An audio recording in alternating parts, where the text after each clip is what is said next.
Masya Allah, di mana kami berhenti, di sana ada pondok pesantren Nahdlatul Wathon. Itulah berkembang pesat, alhamdulillah. Kita kesini adalah semata-mata untuk ikut berlomba, fastabiqul khairat, dalam berjuang membela agama Islam. Ikut untuk berjuang dengan saudara-saudara kita yang ada di Sulawesi, baik di Al-Khairat, baik Darut Dakwah wal Irsyad, dan organisasi-organisasi lain seperti NU, Muhammadiyah. Alhamdulillah, kita di mana-mana saling rangkul, saling membela, karena tujuan kita satu, li'i'la'i kalimatillah wa izzil Islam wal muslimin. Apa tujuan kita, Ibu? Untuk meninggikan kalimat Allah. Kalau tidak kita bersatu, kalau kita malas untuk berjuang, maka apa yang akan terjadi? Wibawa umat Islam akan jatuh. Jangan heran sekarang pada jamaah kita diinjak-injak di mana-mana, di mana kita minoritas, di sana tertindas. Kenapa? Karena perjuangan kita masih belum maksimal. Perjuangan umat Islam masih jauh dari standar. Kita ini masih seperti buih lautan yang hanya nampak banyak tetapi tidak punya kualitas. Inilah yang harus kita tumbuhkan kembali. Bagaimana supaya kalimatullah menjadi tinggi di atas dunia ini, a'la wa la yu'la alaih, menjadi yang tertinggi. Jangan ada yang pernah meninggikan kita. Jangan ada yang pernah mengalahkan ketinggian Islam. Ini tujuan utama daripada Nahdlatul Wathon, menyebarkan ahlus sunnah wal jamaah ala madhabil imam Syafi'i li'i'la'i kalimatillah wa izzil Islam wal muslimin. Kami berangkat ke Bol kemarin itu para jamaah Allah, betul-betul dengan skenarionya Allah Subhanahu wa Ta'ala, betul-betul dengan ketentuan Allah. Kami tidak kenal dengan jamaah Bol. Kami belum sempat berjumpa, bertatap muka dengan penduduk Bol.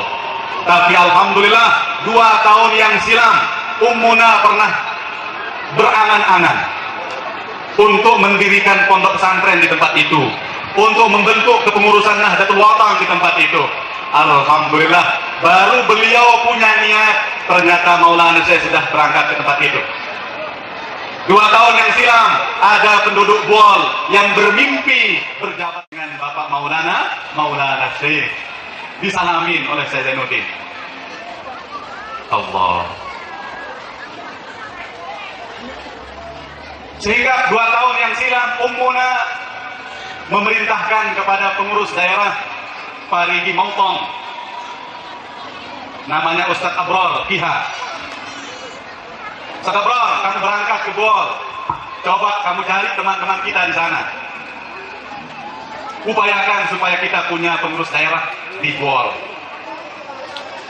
Tapi karena jarak tempuh yang sangat jauh para jamaah, Allah Akbar, kurang-kurang gigih, kurang-kurang semangat perjuangan, kurang-kurang semangat jihad kita, mungkin malas kita ke sana.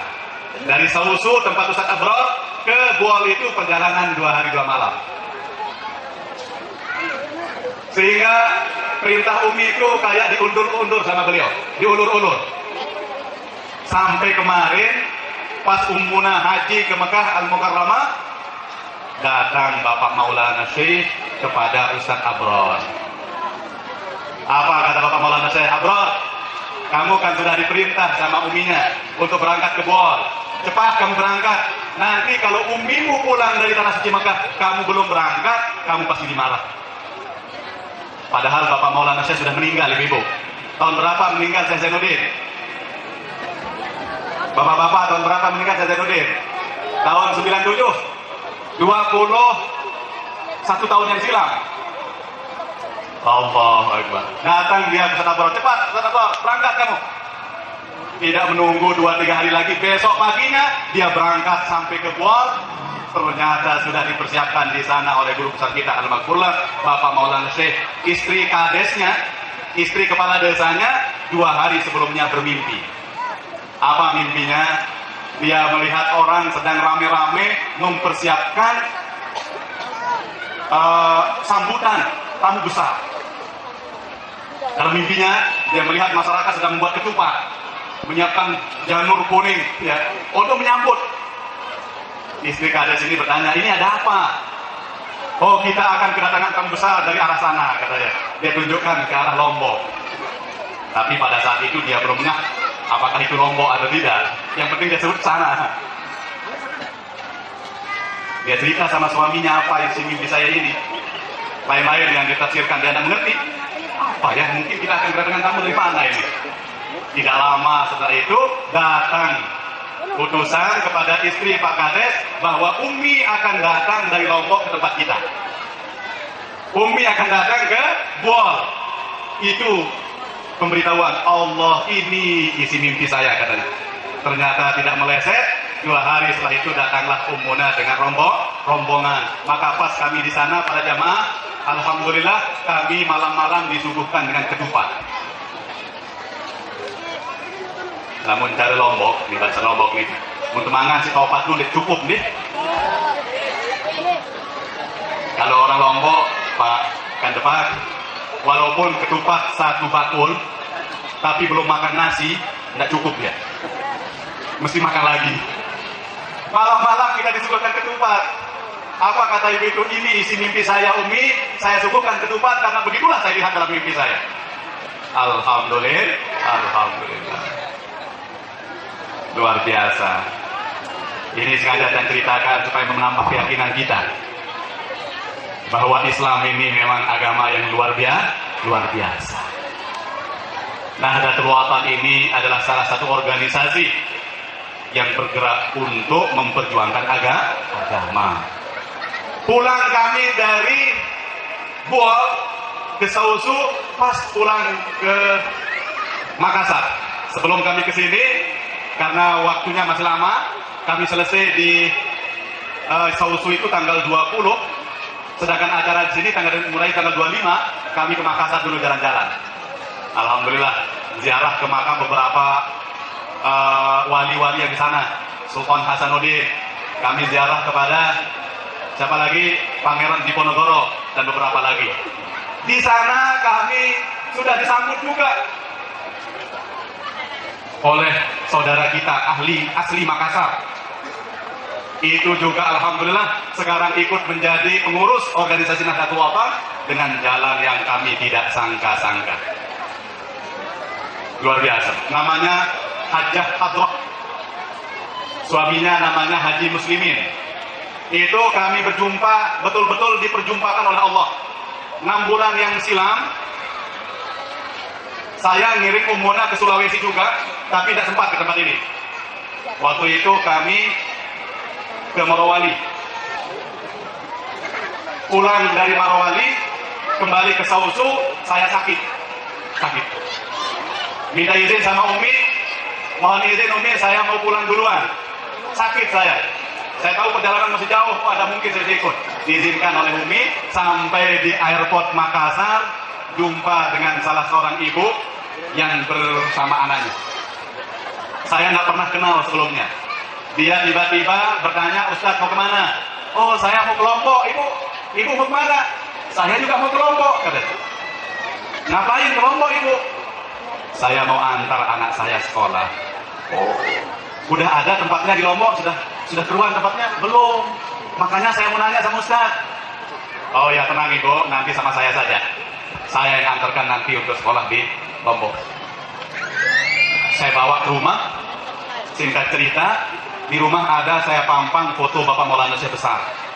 Foto Syekh Zainuddin. Ibu-ibu punya fotonya? Nggak punya? Rugi kalau nggak punya. Beli ya, sumbang ya. Banyak. Kalau ada kalender tapi habis ya kalendernya. Insya Allah nanti dikirimkan. Besar saya punya di rumah. Singkat cerita, pas dia lihat foto itu sama Ibu Hadrah ini, apa katanya, menangis dia. Allah, saya seperti mimpi sampai ke Lombok ini, Ustaz. Betul-betul seperti mimpi. Kenapa Ibu katakan begitu? Saya berencana berangkat ke Lombok ini malam Jumat. Kita ketemu hari Jumat. Kebetulan kami berjumpa di airport itu hari Jumat. Saya berencana berangkat ke Lombok itu malam Jumat. Diperintah oleh seseorang. Tadinya saya kira yang memerintah saya ini adalah tetesan nenek moyang saya. Ternyata pas saya melihat foto ini Ustaz, ini dia yang suruh saya berangkat malam Jumat itu. Apa katanya? Sambil berdiri, antar anakmu ke Lombok, antar anakmu ke Lombok. Jadi anaknya ini sudah sebulan uring-uringan. Dia ingin keluar menuntut ilmu, tapi ibunya tidak mau ditinggal. Nggak usah kemana-mana, anakku diam saja di sini, saya tidak bisa ditinggal. Tapi datang malam Jumat itu perintah dari Syekh Zainuddin, antar anakmu ke Lombok. Tanpa berpikir panjang langsung malam itu saya pesan tiket, dapat tiket besoknya hari Jumat jam 2 ketemu dengan saya. Alhamdulillah, alhamdulillah. Masya Allah, banyak rahasia Allah yang tidak kita sangka-sangka. Sulit kita bisa ilmiahkan.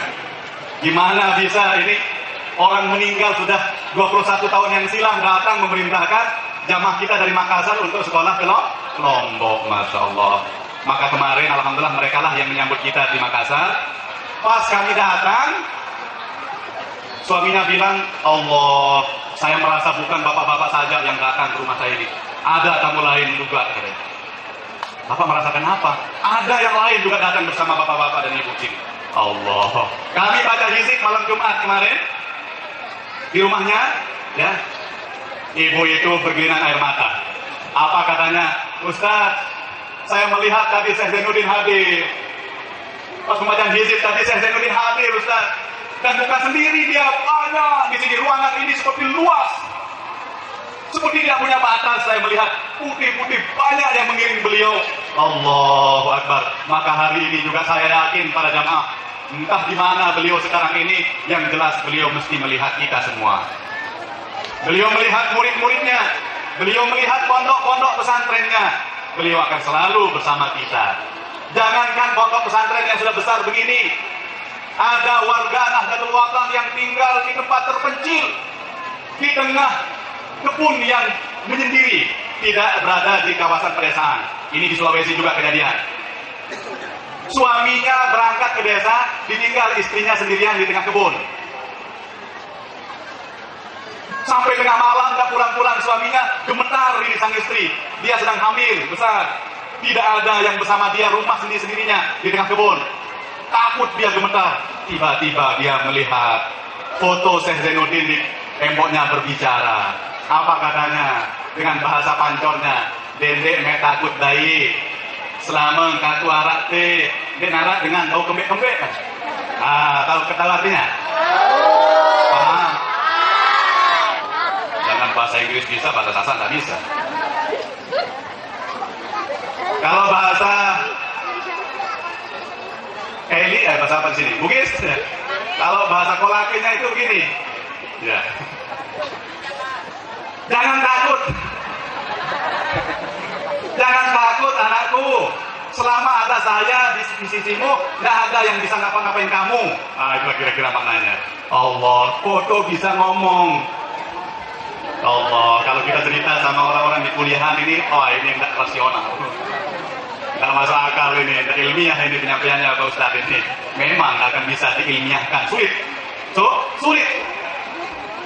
Syekh Zainuddin luar biasa. Alhamdulillah, alhamdulillah. Jadi para jamaah pondok pesantren kita ini adalah salah satu cabang daripada pondok pesantren Syekh Zainuddin yang ada di Lombok. Insya Allah, selama kita ngikut dalam satu lembaga yang bercabang dari pondok pesantren pusat, maka kita termasuk murid daripada Syekh Zainuddin Abdul Mahdi. Mudah-mudahan nantinya kita semua mendapatkan berkah dari beliau. Hadirin hadirat rahimakumullah.